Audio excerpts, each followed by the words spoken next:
Subscribe my channel and hit the bell icon.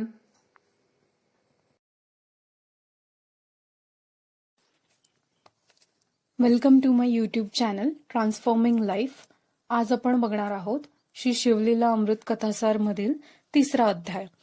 या अध्यायाचे आपण 2 parts करणार आहोत.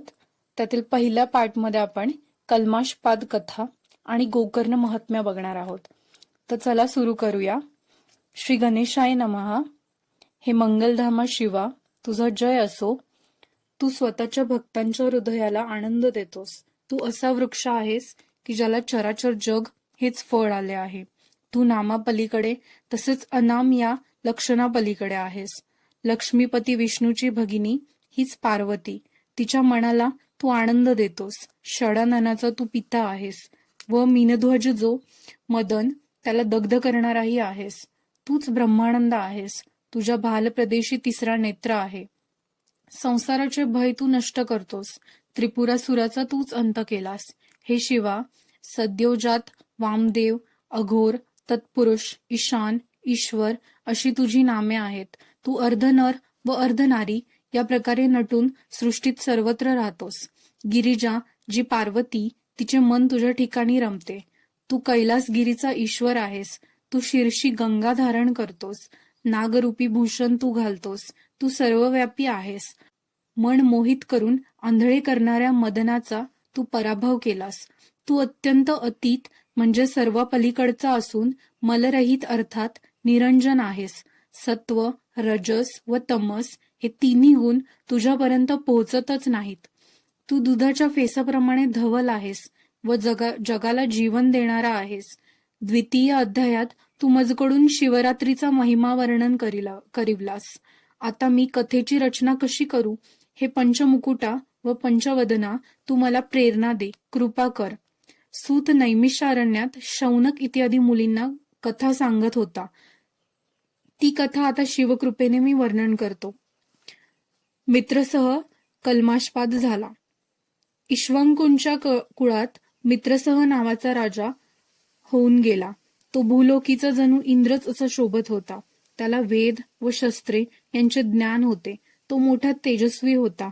आपल्या विशाल सैन्यरूपी वस्त्राने त्याने पृथ्वीला आवरणच घातले होते. तो प्रतापरूपी सूर्य होता. त्यामुळे शत्रुरूपी नक्षत्रे दिसेनाशी झाली होती. एकदा तो शिकारीसाठी मोठे सैन्य घेऊन घोर अरण्यात शिरला. सैन्याच्या गडबडीमुळे श्वापदे आपल्या जागा सोडून इतस्तत पळू लागली.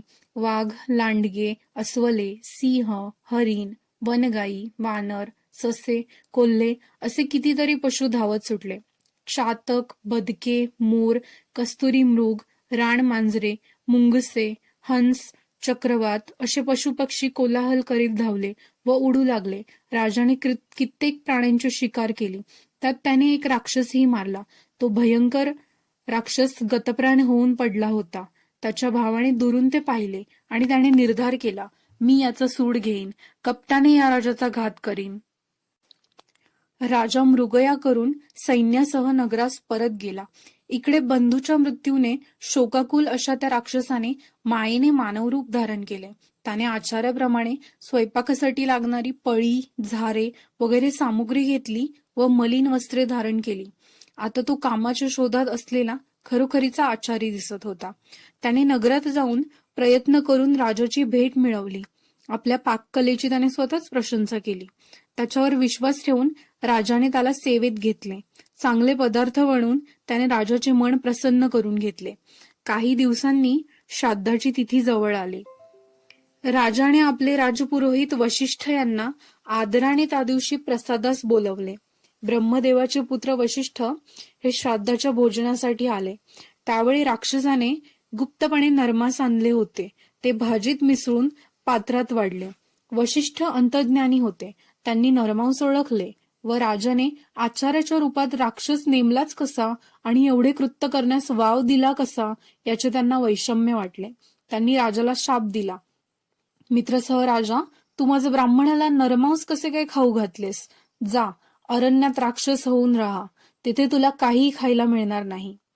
राजा म्हणाला, यात माझा काहीच दोष नाही. आचार्याने काहीतरी कपट केले असणार. मी त्याला बोलवतो.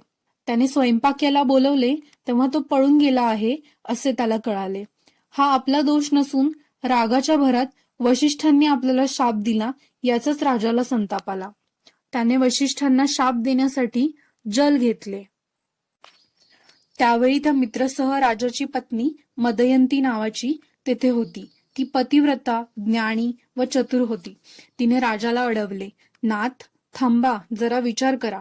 गुरुला शाप देण्याचा शिष्याला मुळीच अधिकार नाही. तुम्ही शाप दिलात तर तुम्हाला एक कल्पपर्यंत नरकात खितपत पडावे लागेल. राजा थांबला. हातातले जल तसेच राहिले. तो म्हणाला, तू हे सत्य बोललीस, मला वाचवलेस. आता हे शाप जल कोठे टाकू? भूमीवर टाकले तर ती दग्ध होईल आणि धान्यही उपजणार नाही. मी हे माझ्याच पावलांवर टाकतो.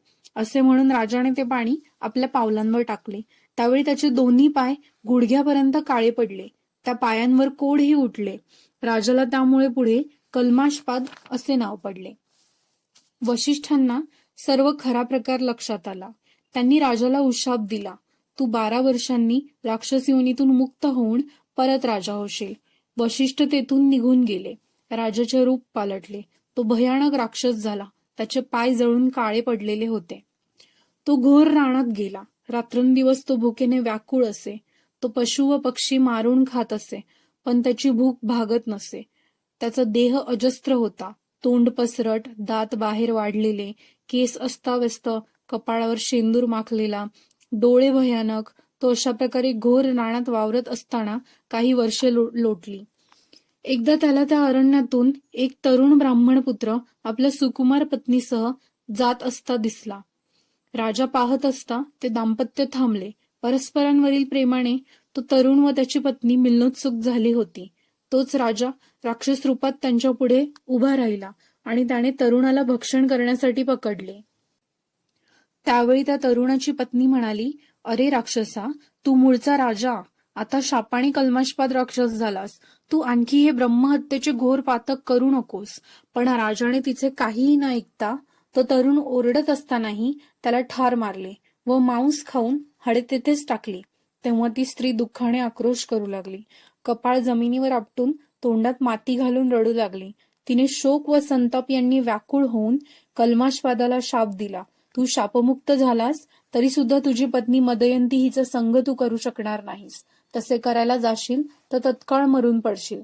तू माझा व माझ्या पतीचा संग होण्याप्रसंगी त्याला भक्षण केलेस ना, तू कोणत्याही स्त्रीशी संग ठेवू शकणार नाहीस.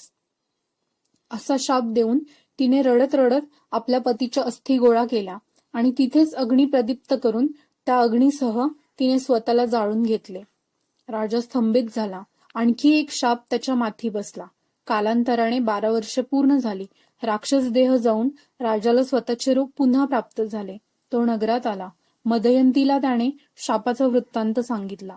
त्यामुळे तिला फार वाईट वाटले. ती म्हणाली, हाय रे दैवा, आपला निर्वंशच झाला. काय हे दुर्दैव. राजाला ती म्हणाली, नाथ, आता यापुढे ब्रह्मचर्य पालन करून जीव जगावा.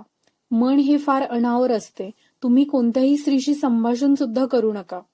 आजपासून अग्नीवर निजल्याप्रमाणे खडतर व्रत धरावे लागेल. राजाला 12 वर्षांनी आपली पत्नी मदयंती हिचा सहवास लाभणार होता. तो त्या स्त्रीच्या शापाने त्यांच्या संसार सुखाची होळी झाली. तो तळमळत होता. वाघाला सापळ्यात पकडावे तसे त्याला झाले होते. नागाचे दात पाडून गारुड्याने त्याला दीन करून टाकावे तसा राजा दीन झाला होता. मदोन्मत्त बैल किंवा हत्ती वेसन किंवा अंकुश यांनी बद्ध करावा तसा राजा झाला होता. आपला वंश कसा वाढेल याचा तो विचार करू लागला. गुरुकडून नियोग पद्धतीने आपल्या पत्नीच्या ठिकाणी पुत्र उत्पन्न करण्यास संकटकाळी धर्माने अपवाद म्हणून मुभा ठेवलेली आहे असे त्याला समजले. तेव्हा वशिष्ठांनाच त्याने विनंती करून मदयंतीला पुत्रसंतानाची प्राप्ती करून दिली. स्वतः राजा अरण्यात गेला. त्याने महत्प्रयासाने आपले मन ताब्यात ठेवले. त्यामुळे आपण मरण पावू व आपली पत्नी विधवा होईल हे कृत्य करायचेच नाही असा निर्धार त्याने केला होता. आपली कर्मगती गहन आहे. भोक्तृत्व भोगल्याशिवाय संपणार नाही. देवाला दोष देण्यात काय अर्थ, असा विचार करून तो अत्यंत उदास होऊन रानात हिंडत होता. तेव्हा आपल्या पाठीशी भयानक पिशाच सतत उभे आहे असे त्याला दिसून आले. त्याने जो ब्राह्मण पूर्वी मारला होता आणि त्याच्या पत्नीने स्वतःला जाळून घेतले होते, ती ब्रह्महत्या पिशाच रूपाने त्याच्या मागे लागली होती. तो जागा असो, झोपलेला असो, त्याचा पिच्छा ती सोडीना. कटाकटा दात खात ती त्याला भेडसावत होती. त्या राजाने अनेक दाने, व्रते, तीर्थे यांचे उपाय केले, परंतु काहीही उपयोग झाला नाही. राजा हिंडता हिंडता मिथिला नगरीजवळ आला. नगरीच्या आसमंतात रम्य वनश्री होती. तेथे अगणित तऱ्हेतऱ्हेचे वृक्ष होते. ते पाहता पाहता राजाच्या मनाला आनंद झाला. त्याने तेथे थोडी विश्रांती घेतली, पण ब्रह्महत्या त्याच्या मनाला छळतच होती. परंतु त्या वनात गौतम मुनी आले आणि राजाची दुर्दैवाची रात्र संपून जणू भाग्यरूपी सूर्य उगवला. मरणोन्मुख माणसाला अमृत मिळावे, भुकेलेल्या माणसाला दुधाचा समुद्र मिळावा, चिंताग्रस्ताला चिंतामणी मिळावा, गरीबाला गुप्तधन मिळावे, तसे राजाचे भाग्य उजळले. गौतम मुनी हे शिष्यांसह तेथे आले होते. राजाने त्यांच्या पुढे लोटांगण घातले. त्याचे हृदय भक्तीने व आर्ततेने भरून आले. तो मुनींची स्तुती करू लागला. हे मुनिश्रेष्ठा, संतांचे सहज दर्शन झाले तरी सर्व पापे नष्ट होतात. तुम्ही जर कृपादृष्टीने माझ्याकडे पाहाल तर दरिद्री माणूस इंद्र होईल. कृपा करा, मला माझ्या आपत्तीतून सोडवा. मुनींनी राजाला त्याचे कुशल विचारले. तुझे राज्य कसे आहे? राष्ट्रातील मंत्री व प्रधान कसे आहेत? प्रजा सुखी आहे ना? चारी वर्णाचे लोक स्वधर्माचे आचरण करीत आहेत ना? पशु, सेवक, कलत्र व पुत्र कुशल आहेत ना? राजा म्हणाला, मुनिराज, आपल्या कृपेने सर्व क्षेम आहे. आपण फार दुरून आलेले दिसता. आपल्या ठिकाणी आनंद भरून राहिला आहे. आपल्या दर्शनाने माझे ब्रह्महत्यारूपी पाप दूर होईल अशी मला आशा वाटू लागली आहे. ऋषींनी सर्व वृत्तांत राजाला विचारला. तेव्हा राजाने आपले पूर्वकर्म मुनींना सांगितले. याच्यावर उपाय सुचवताना मुनींनी त्याला गोकर्ण क्षेत्राचे महात्म्य समजवले आहे. गौतम ऋषी म्हणाले, मी गोकर्ण क्षेत्रातून येथे आलो. ते क्षेत्र फार पवित्र असे शंकराचे स्थान आहे. पृथ्वीवरील दुसरे कैलासच आहे ते. त्याचा महिमा पूर्ण वर्णन करता येत नाही. कैलासनाथ तेथे ओंकार स्वरूपाने भवानीसह विराजमान आहेत. त्या अर्धमात्र रूप पीठाची देव व किन्नर नित्य सेवा करीत असतात. तेथे शिवदर्शन ब्रह्मादिकांनाही दुर्लभ आहे. लक्ष्मीसह विष्णू तेथे तप करीत असतो. मृडानी सहित शिव तेथे आहे. तेथील शोभा कोटी सूर्यांप्रमाणे आहे. तो कैवल्याचा गर्भच आहे. इंद्रासह सनकादीन तेथे नित्य असतात. देव तेथे पाषाणाचे रूप घेऊन राहतात. व्यास तेथे अनुष्ठान करतात. वशिष्ठ, भृगु व जमदग्नी तेथे असतात. नारद व तुंबरू तेथे गायन करीत असतात. देवांची तेथे शिवदर्शनासाठी गर्दी होते. ते देव शिवहर शिवहर असा नामाचा गजर करीत असतात. ऋषी वेदघोष करतात. अष्टनायिका नृत्य करतात. गंधर्व गायनाने महेशाला तोषवीत असतात. ते स्थानच अतिउत्तम आहे. तेजोमय आहे. गूढरम्य आहे. वृक्षराजींनी सुशोभित केलेले आहे. शुभ्र लखलखीत असे सिंहासन तेथे आहे. मंदिराची चारी द्वारे रत्नखचित आहेत. पूर्वद्वारी इंद्र ऐरावतावर आरूढ झालेला असा आहे. दक्षिणद्वारी यम, पश्चिमेस वरुण व उत्तरेच्या द्वारावर कुबेर उभा आहे. तो तर शंकराचा परममित्र आहे. कर्पूर गौर शिव तेथे भवानी सहित विराजत आहे. संत साधकांचे ते स्थान म्हणजे माहेरच आहे. त्या मूर्तीचे ध्यान करावे. त्याच्या भोवती महासिद्धींचे पूजन करावे. त्याच्या भोवती आवरण देवता कात्यायनी व अष्टभैरव यांची पूजा करावी. 12 आदित्य, 11 रुद्र, अष्टवसू व सर्व दिक्पाल तेथे नित्य हात जोडून उभे असतात. 8ही सिद्धी व नवविधी तेथे पिनाक पाणी शंकराला वंदन करून आराधना करीत असतात.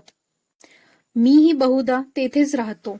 इतर क्षेत्रात लाखो वर्ष तप केले व गोकर्ण क्षेत्रात 1 दिवस तप केले तर योग्यता सारखीच. अमावस्या, सोमवार, पर्वकाळ, प्रदोष या समयी तेथे स्नान केले तर सर्व तीर्थात स्नान केल्याचे पुण्य लागते. पूर्वी रावण, कुंभकर्ण व विभीषण यांनी शिवाची आराधना केली. रावणाने कैलासाहून जे निर्वाणलिंग आणले तेच येथे आहे. त्या शिवलिंगाची स्थापना गणपतीने केलेली आहे. गौतम मुनी असे मित्रसह राजाला सांगत होते असे श्रोत्यांना सूत म्हणाला. तेव्हा श्रोत्यांनी त्यांना विनंती केली, महाराज, गोकर्ण क्षेत्रात शिवलिंगाची स्थापना केव्हा कोणी केली ती कथा आधी सांगावी, मित्रसह राजाची कथा त्यानंतर सांगावी. या कथेच्या पुढच्या भागासाठी मी पार्ट 2 अपलोड करेन. हा पार्ट तुम्हाला कसा वाटला हे कमेंट्समध्ये कळवा. जर तुम्हाला ही कथा आवडली असेल तर please like and subscribe my channel. Stay tuned. Thank you for your time.